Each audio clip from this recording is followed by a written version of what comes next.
Hey, good morning, everybody. Going to go over our forex trades for today, Wednesday, May 13th. We had three trades, which were all late yesterday afternoon and last night. This morning we had some news from the U.S. retail sales, which came out. It's a big number, so we had to avoid that. Number was absolutely horrible. It was supposed to come in at 0.2% growth for the month of April, including everything in retail sales. It came in exactly flat with 0.0% growth. And if you back out auto industry, which can be very volatile, they give an estimate for that, was supposed to be 0.5% growth, came in at 0.1% growth. So absolutely horrible. Of course, the biggest excuse we're still hearing is the weather. I guess the weather in April was pretty rotten around the country, so people weren't going shopping. But amazingly, another excuse we heard from some analysts today were that some of the luxury goods, and I'm not talking, really high end, but the luxury goods as far as purses and jewelry and whatnot, they did not sell well, and they were really, for whatever reason, really honing in on purses. At the big retails, Macy's and the other stores. So I guess these analysts are, banking our economy on the backs of the shopper, obviously, because it's been the one bright spot in our economy until the month of April. So the analysts have been putting the economy on the back of consumers, shoppers. But then a little bit of bad weather, I guess, in the month of April. Obviously, wasn't much snow in April, so maybe some rain and wind stopped the people from going shopping. And then they want to put the economy on the back of purses. It's like I don't know what's going on. I got to tell you, it's either all the analysts have really in the last 20 years, 30 years, have really I don't want to use the word dumb themselves down, but are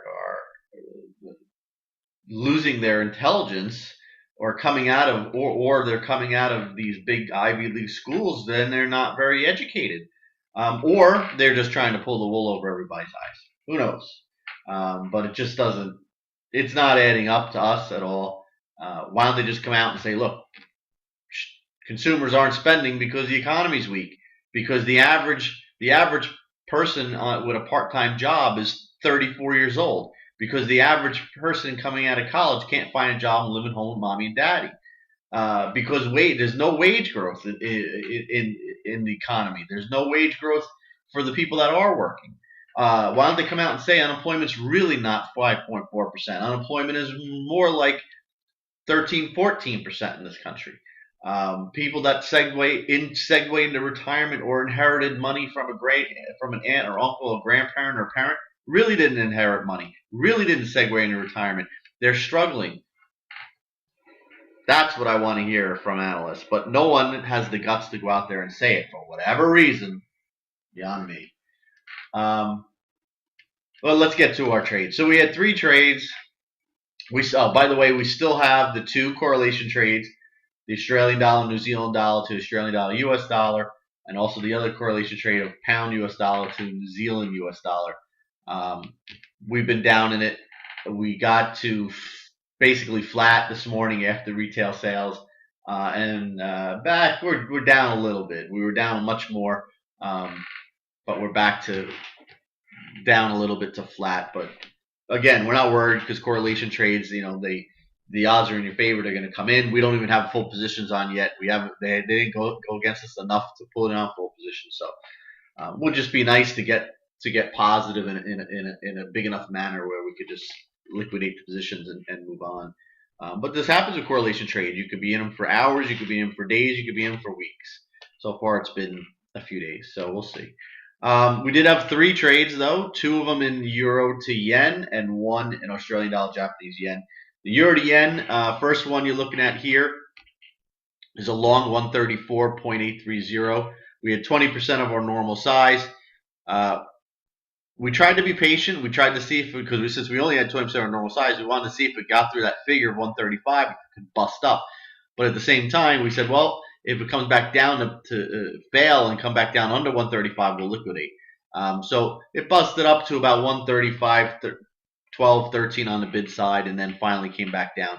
So we got out 134.997, picked up 16.7 pips, or 3.3 adjusted for size.